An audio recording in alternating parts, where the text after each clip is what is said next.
our nation's colleges as they review their admission systems after today's decision. Guidance that is consistent with today's decision. They should not abandon, let me say this again, they should not abandon their commitment to ensure student bodies of diverse backgrounds and experience that reflect all of America. What I propose for consideration is a new standard, where colleges take into account the adversity a student has overcome when selecting among qualified applicants. Let's be clear, under this new standard, just as was true under the earlier standard, students first have to be qualified applicants. They need the GPA and test scores to meet the school's standards. Once that test is met, then adversity should be considered, including students' lack of financial means, because we know too few students of low-income families, whether in big cities or rural communities, are getting an opportunity to go to college. When a poor kid, maybe the first in their family to go to college, gets the same grades and test scores as a wealthy kid, whose whole family's gone to the most elite colleges in the country, and whose path has been a lot easier. Well, the kid who faced tougher challenges has demonstrated more grit, more determination, and that should be a factor that colleges should take into account in admissions, and many still do. It also means examining where the student grew up and went to high school.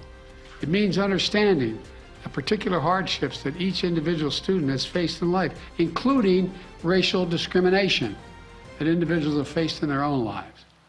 The court says, quote, "Nothing in this opinion should be construed as prohibiting universities from considering an application's discussion of how race has affected his or her life, but be it through discrimination or inspiration or otherwise," end of quote. Because the truth is, we all know it, discrimination still exists in America. Discrimination still exists in America. Discrimination still exists in America. Today's decision does not change that. It's a simple fact. If a student had to overcome adversity on their path to education, the college should recognize and value that. Our nation's colleges and universities should be engines of expanding opportunity through upward mobility. But today, too often, that's not the case. Statistics, one statistic, students from the top 1% of family incomes in America are 77 times more likely to get into an elite college than one from the bottom 20% of family incomes. 77% greater opportunity. Today, for too many schools, the only people who benefit from the system are the wealthy and the well-connected. The odds have been stacked against working people for much too long. We need a higher education system that works for everyone, from Appalachia to Atlanta and to far beyond. We can and must do better, and we will.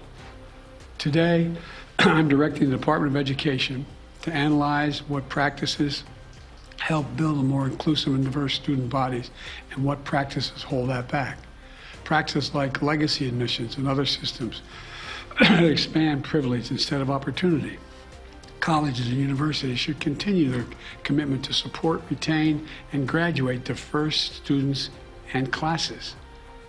You know, companies who are already realizing the value of diversity should not use this decision as an excuse to turn away from diversity either. We can't go backwards. You know, I know today's court decision is a severe disappointment to so many people, including me. But we cannot let the decision be a permanent setback for the country. We need to keep an open door of opportunities. We need to remember that diversity is our strength. We have to find a way forward. We need to remember that the promise of America is big enough for everyone to succeed. You know, that's the work of my administration, and I'm always going to fight for that. And I want to thank you all. And I know you've been told I have a helicopter out there waiting to go up to do an interview in New York. I'll be talking more about this, a live interview. But thank you very much, and we're going to have plenty of time to talk about this. But we're not going to let this break us. Thank you. President Biden, the Congressional Black Caucus said the Supreme Court has thrown into question its own legitimacy. Is this a rogue court? This is not a normal court. Should there be term limits for the justices, sir? As President Biden left the Roosevelt room, he took one question. Is this a rogue court? The president said it is not a normal court. Let us go to senior White House and political correspondent Ed O'Keefe, who joins us from the North Lawn of the White House. Ed, the president said the Supreme Court has, and these are the president's words, effectively ended affirmative action in college admissions. He said the court cannot have the last word, and there has to be a new path forward. Then he said there should be guidance. He provided that guidance. Please summarize and tell us what that tells us about how prepared this White House was for this decision.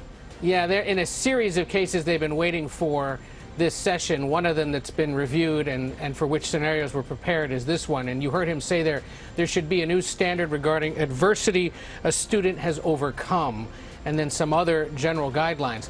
That is actually consistent with what the court was writing today, saying that it can be considered alongside things like adversity and whatnot.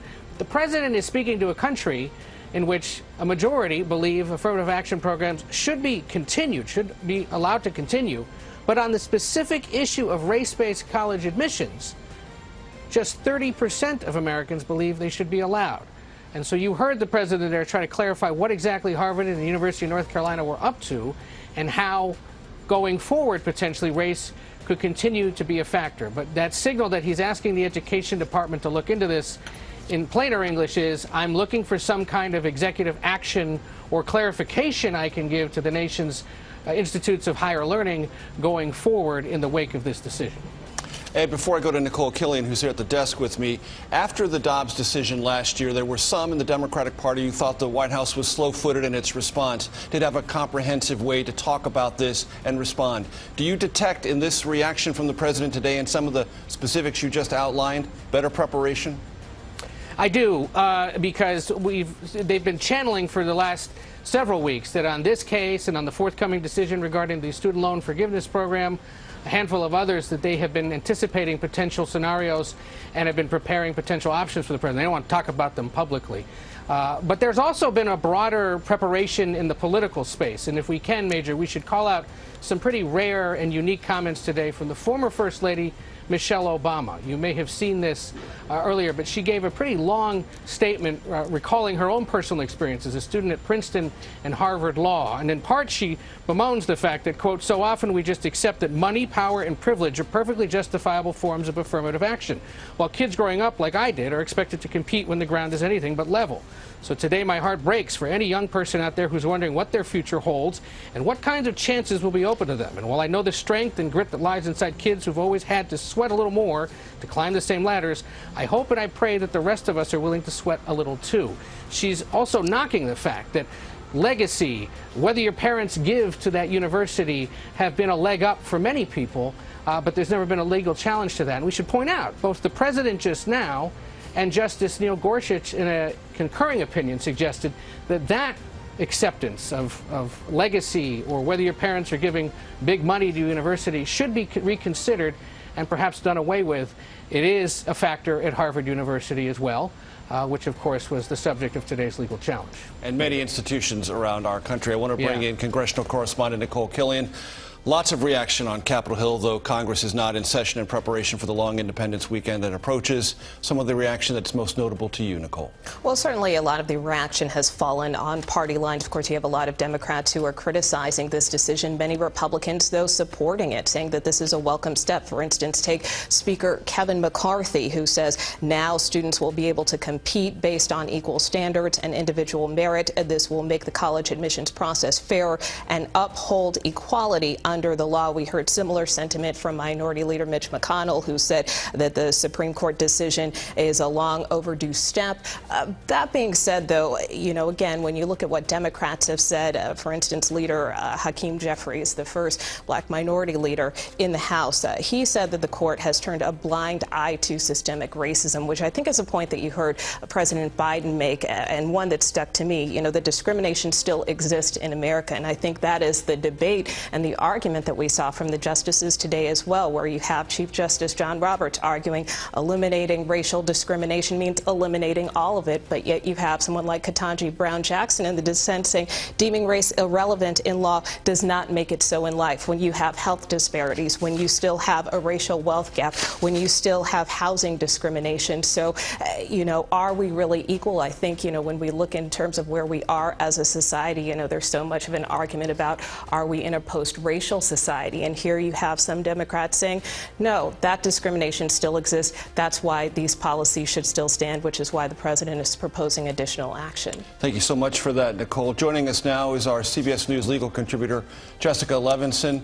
Jessica, in the basic, most fundamental sense, what is the legal orientation of the majority in reaching this conclusion, this historic conclusion? The majority is saying that affirmative action programs are largely racial discrimination, and that the 14th Amendment Equal Protection Clause does not allow colleges and universities to do what they've been doing since 1978, which is consider race as a separate standalone factor. And as we heard, now it's going to be up to colleges and universities to try and figure out how to get a racially diverse student body while considering other factors and or how race affects an applicant's experience, but not as a separate factor. Jessica Levinson, thank you so very much. Our coverage will continue on CBS News Streaming, your local news, and tonight on the CBS Evening News. This has been a CBS News Special Report. I'm Major Garrett in Washington. Good day.